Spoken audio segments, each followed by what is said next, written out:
Hey, thanks for watching. Today we are going to install braided brake lines on a GSXR 600.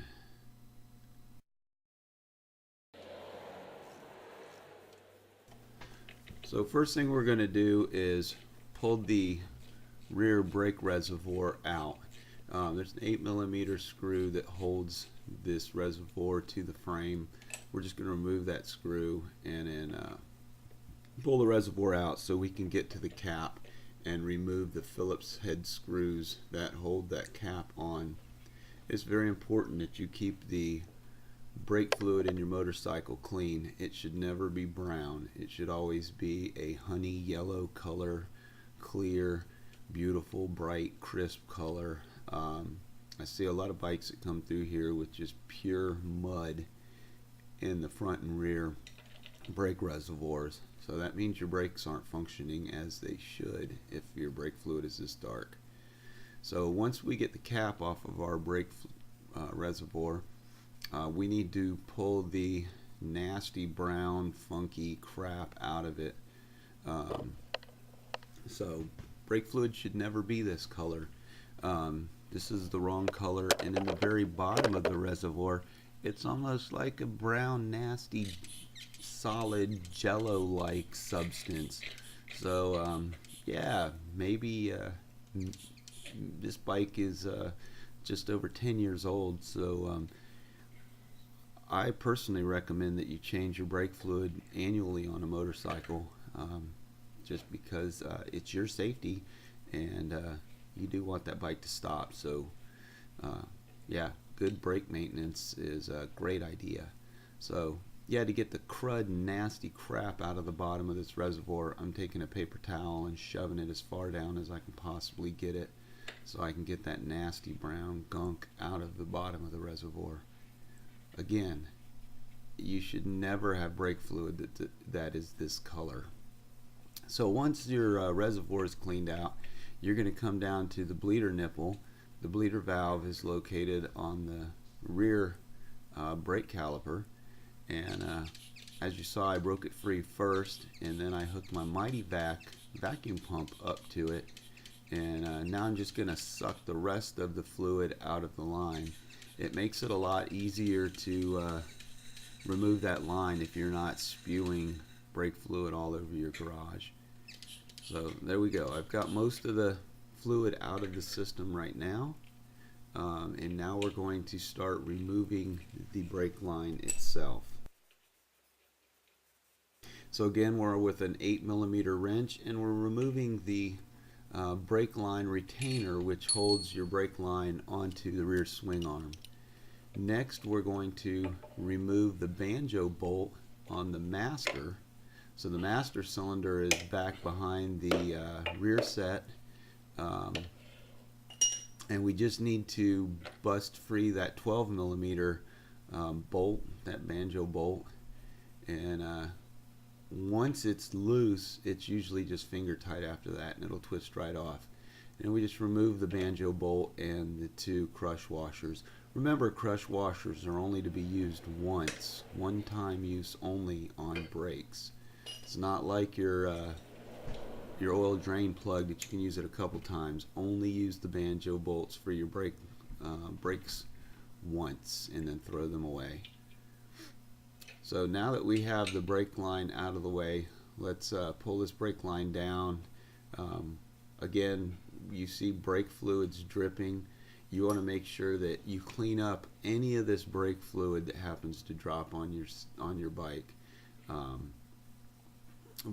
Brake fluid is very caustic. It will take the paint off of your bike. It will discolor parts.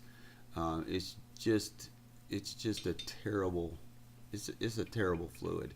Don't get brake fluid on anything. Just keep it away from your bike. Anywhere where you might have gotten brake fluid, make sure you wipe it down very well. This isn't my bike, so I don't want the owner of this bike to leave here and go home and be all pissed that I did a shitty job and got brake fluid all over his bike and discolored his paint. So I'm going to take special care. So now you just saw me with the new banjo bolt, and here's the new brake line.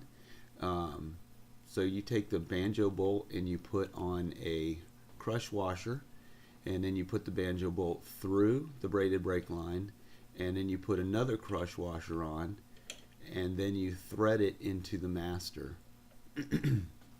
We're only going to get this banjo bolt finger tight. You do not want to tighten it down all the way right now. We want to get it finger tight. Then we want to come down and we want to do the rear caliper.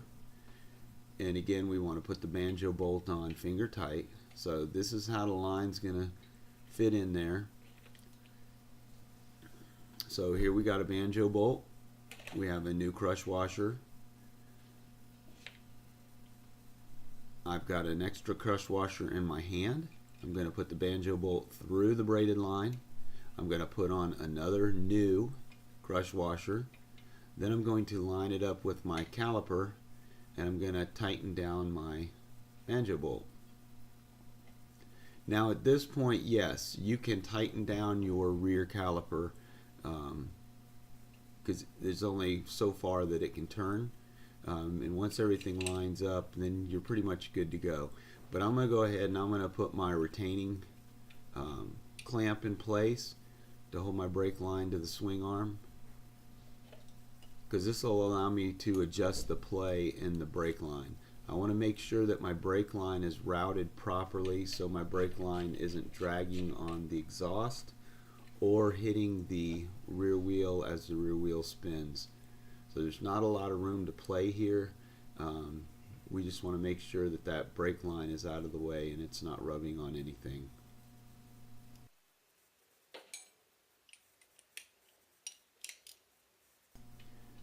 So once you got everything looking good, it's time to go ahead and tighten down your rear brake line. Now the banjo bolt that comes with most aftermarket kits is going to be a 14 millimeter. Most OEM installations are 12 millimeter on the banjo bolt, and then the replacement bolt is going to be 14 millimeter. I don't know why they do this, but they do. So this banjo bolt is really difficult to tighten down, but you work at it and a few thousand clicks and you'll get that banjo bolt into place.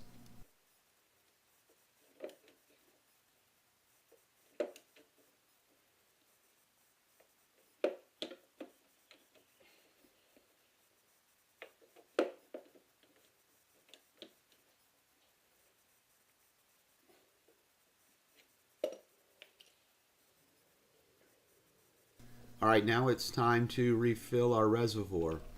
So I'm taking a new unopened bottle of .4 and I'm going to fill this reservoir up.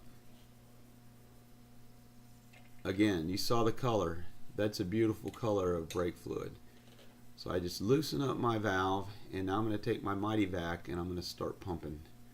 So once you've emptied that entire reservoir of fluid, and you really only have to do it once. Rear brakes are very easy to bleed, to flush, to replace. But yeah, you just run one reservoir full of fluid through the system and you're usually good to go.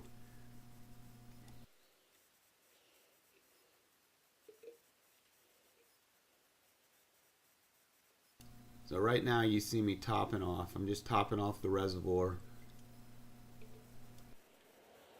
Remember, that brake fluid that I pulled out of here was really muddy. If you don't have nasty brake fluid in your system, there's usually not a need for you to put 2 or 3 reservoirs through the system. But I want to make sure that I get as much of that dark, nasty fluid out of the system before I give this bike back to the owner.